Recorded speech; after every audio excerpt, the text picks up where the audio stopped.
بسم الله الرحمن الرحیم. د لطیف لالا لوی شخصیت او په سټیج یو وړوکی چیټ چې وخت کم دی مناسبت نه سره خوري ځکه چې یو لوی شخصیت په وړو الفاظو کې نشي راټولېدلی. دلته نن د بېلابېلو تنظیمونو د پارټۍ د ګوندونو خلک راټول شوي دي. ټولو ته د زړه د تله سلام وایم. سپین ږیري دي، ځوانان دي او زموږ درنې او محترمې خویندې دي.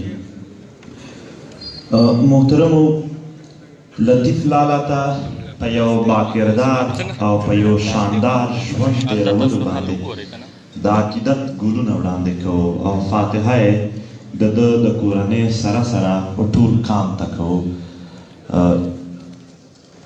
محترمو، 1942 کې لطیف لالا زیږون شوی و. د برطانوي استعمار دور و. په 2023 کې لطیف لالا د دنیا نه سترګې پټې کړلې. نو د برطانیا د استعمار د وارثینو دور دی، هغه د چا په وراثت کې پاتې دی. ژوند یې یعنې ټول د استعماریت لاندې تېر کړلو. استعمار معنا چې د یو قام د یو وطن هر څه په داسې انداز ولوټل شي چې هغو خلکو ته د غلامۍ احساس ونه شي. د دوی د خپلو لاسونه هم ورسره پکې کړي. لطیف لالا د قبایلي سیمې، بلکې دا لفظ قبایلي په ځای هم که مونږ غریزې پښتنو سیمې لفظ استعمال کړو، د هغو له اړخه د علم، د وکالت او د سیاست د باران هغه اول څاڅکی و چې راپرېوتلو. لطیف لالا د خپلو بچو نه د کام د بچو فکر کولو. په وکالت کې تل د قامي خلکو او د مظلومې طبقې وکالت کولو. زه یې ګواه یم او د ډېرو زیاتو کیسونو لطیف لالا په وکالت پیسې نه ګټلې، کام یې پرې ګټلو. ځکه نن ټول کام ورته راټول هم دی. لطیف لالا په سیاست کې د امریت د جنرال شاهي په مخالفت کې یو اوږد مبارزه کړې ده او د یو سیاسي مشر په حیث باندې تل د امریت مخالفت کړی دی. که څه هم وخت داسې راغلی دی چې اوس بې شرمي زیاته شوه، آمران هم جنرالان هم ډایرکټ مارشلان نه لګوي. د سیاسي خلکو په لاس باندې دوی خپل ټول مارشلایي کارونه پوره کولی شي. خو نن هم مارشالله په یو شکل کې وجود لري. بس صرف ځیرک سترګې پکار دي چې هغه یې تایید وکړي او کام په پوهه کړي او مخالفت یې وشي. محترمو، لطیف لالا د یو وکیل او د یو سیاسي مشر سره سره یو قامي مشر هم و. د قام د روایاتو او د اقدارو په پاسداري کې د وطن جرګې هم کولې.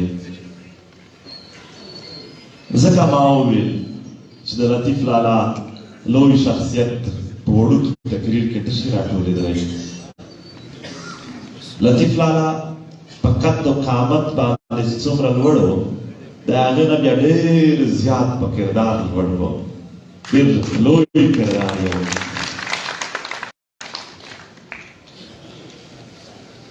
په کوم ماحول کې دا اسانه ده چې نن موږ لطیف لالا یادوو، خو لطیف لالا چې دا یو لوی کردار په کوم ماحول کې، په قبایلي سیمو کې، په قبایلي رویو په منځ کې د امریت او د استعماریت خوړلي دلته ذهنونو او فکرونو په منځ کې یو قامي کردار ادا کولو، دا به ډېرې خبرې وي چې د ګور ته وړي وي او چاته یې کړي نه وي چې هسې نه څوک مایوس شي.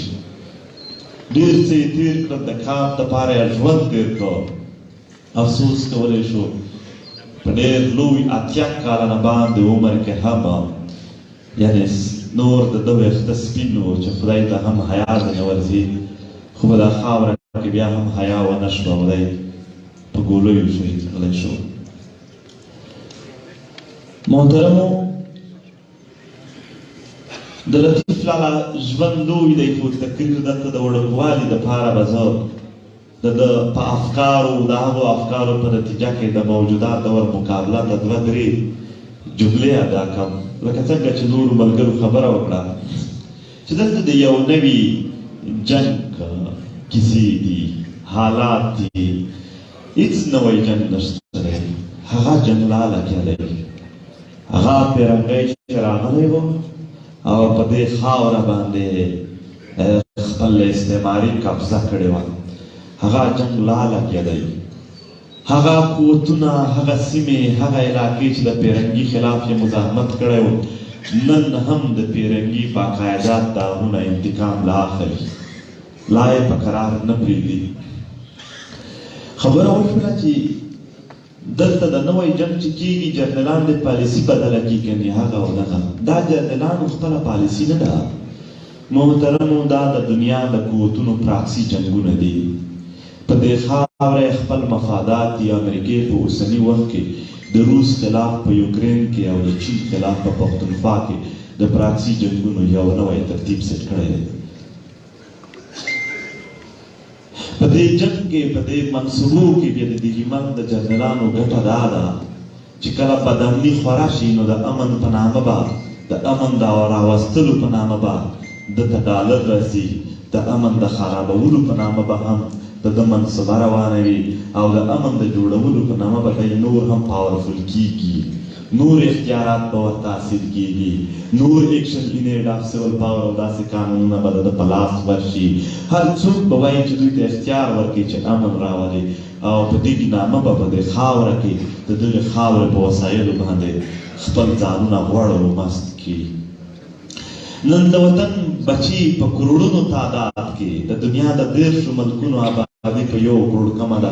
ستا 1.5 کروڑ د وطن بچي په پردۍ خاوره ژوند تېروي. چېرته مو فکر شوی دی چې هغه بچیان چې پلار یې نه وي په کلي ورسره، د هغو د تربیت د څوک غم وخوري؟ څنګه به د خاوره د لالسنس په طرف نه ځي؟ څنګه به د خاوره د بدتربیتۍ په طرف نه ځي چې دلته یعنې ښځې دوی آلریډي په کور بند کړي دي، هغه پلارونه هم د دوی سره نشته چې بچي بهر داسې د دوی د وطن دلته مجبور کړی دی، وسایل یې په خپل لاس کې شته نه دي، نو دا یې مجبور کړو چې د بل وطن ته لاړ شي، او د بل په وطن کې د انسانانو په نامه یې څوک نه شماري. که هغه د عربو په خاوره ژوند کوي، که هغه په سیند او په لاهور او په کراچۍ کې روان ورانو په منځ کې ژوند کوي. نسل یو نوی په موږ او تاسو را روان دی، ماشومان را لویېږي. آیا دې ته یې پرېږدئ چې په کراچۍ او په لاهور کې د خلکو په ویښتانو نیولي وي، په روډونو دې کش شوي؟ نن د لطیف لالا هغه میشن چې موږ د دې کام خدمت وکړو، باید هغو ټکو ته هم نظر ولرو چې څنګه موږ د خپلې خاورې خدمت کولی شو. یوازې کام ته د کام مسایل بیانول مهم نه دي، دا هم د دوی د ماغزو خرابول دي، هغو ته حل هم ښودل دي. حل په یو ملي فکر کې پروت دی. ملي فکر معنا دلته سپین ږیري مشران ناست دي، زه به خپله خبره تکراروم، 2-3 منټه اخلم. نو حل یې دا دی دلته د ملي فکر او د ملي تړون دی. محترمو، دلته موږ تقسیم یو په 3 حصو کې، یا خو په قبیلو تقسیم یو، دا افریدی دی، دا مومند دی، دا وزیر دی، دا مسعود دی، او فکرونه ورسره تقسیم دي. یعنې که 15 سړي په خیبر کې چا ووژل، موږ ته بدامني هم ښکاري، موږ ته ظلم هم ښکاري، موږ ته جبر هم ښکاري. خو که په مروت چا ووژل، بیا خلکو ته نه ښکاري، مروتو ته بیا خپل ښکاري د بل وطن. نو داسې فکري لحاظ سره یو کام نه وي پاتې شوی. ځینې سیمې بیا په قبیلوي انداز نه دي تقسیم، هغه قبیلوي طرز چې کوم دی هغه یې په سیمه ییز دی. زه بونیره یم، زه سوالوال یم او زه پلانکی یم. محترمو، دوم تقسیم، زه دریم تقسیم چې کوم دی د سیمه ییز نه را ها زموږ ګوندیز دی. موږ ټیک ته ګوندونه خو به خامخا وي به او وي دې هم، خو البته د یو ګوند خلک چې په خپل ګوند خلک یې ووژل شي، دوی ته دهشتګردي هم ښکاري، بد هم. که د بل ګوند خلک چا وژل، بیا په بخښنه سره دوی زړه نه پرې خفه کېږي، حالانکه هغه هم پښتانه وي. زموږ او ستاسو بل وطن نشته دی، دغه یو وطن مو دی، هم دغه ژبه ده، هم دغه کان دی. که دا جنګ بیا راځي، تاسو به چیرې ځئ؟ په پردي وطنونو کې مو څومره قدر دی په هغه مو سوچ کړی دی نو لهذا د دې دپاره د دغې تقسیم نه راوتل دي که په هر ګوند کې هم دی چې پښتون دی زړه به پرې دردوو پرې خفه کوو به ورسره ودرېږو به د دې جنګ په دې کیسو کې که د هرې قبیلې دی او د هرې سیمې دی همدغه یې حل دی خبره د اتفاق وشوه محترمو د خدای دې ماته داسې خوله نه کړي چې زه خپلو مشرانو ته پیغور چاته ورکړم خو البته یو صفایي پېښ کوم د دغې اتفاق نه زموږ کله هم انکار نشته بلکې کوششونه مو کړي دي که کله د اتفاق خبره کېدله د نورو سره خبره کوئ بس موږ داسې په لاس رانسي موږ به ناست وو هلته په خپلو اعمالو مو ثابته کړې هم ده د پښتنو د هر مشر کور ما ته معلوم دی زه ډېر ډېر ورغلی یم کېدای شي دوی ته زما کور نه وي معلوم موږ ورته تیار یو هر وخت